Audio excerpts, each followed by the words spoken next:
Hello foodies, welcome to PC Food Story and I am your host PC.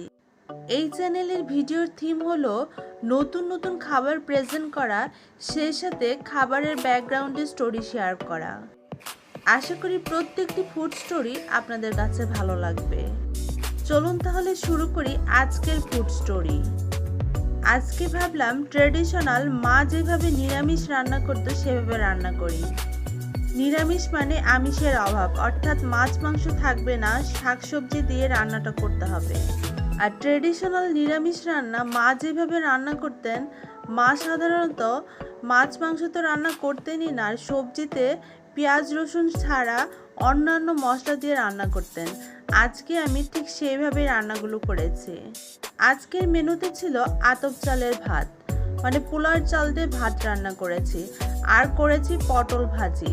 পটল ভাজিটা আমি বেসন দিয়ে ভেজে নিয়েছি। সেই সাথে ছিল ট্র্যাডিশনাল নিরামিষ মুগ ডাল। ডালটাকে ভালো করে ভেজে তারপর রান্না করেছি, আর স্পেশালি ডালে বাগার দেওয়ার সময় ঘি দিয়েছি।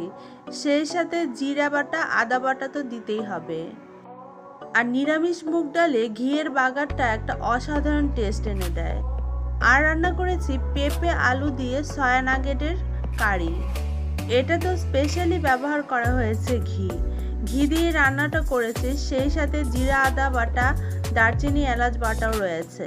সব মিলিয়ে একটা দারুণ টেস্ট এসেছে। রেডি হয়ে গেল আজ দুপুরের মেনু: আতপ চালের ভাত, পটল ভাজি, মুগ ডাল ও সয়া নাগেটের কারি, আর শেষ পাতে রয়েছে চালের পায়েস। তো অল ফুডি ফ্রেন্ডস, এই ছিল আজকের ফুড স্টোরি, সিম্পল নিরামিষ খাবার। আশা করি ফুড স্টোরি ভালো লেগেছে। ভালো লাগলে অবশ্যই লাইক, কমেন্ট, শেয়ার করবেন, আর পরবর্তী ভিডিও দেখার আমন্ত্রণ রইল।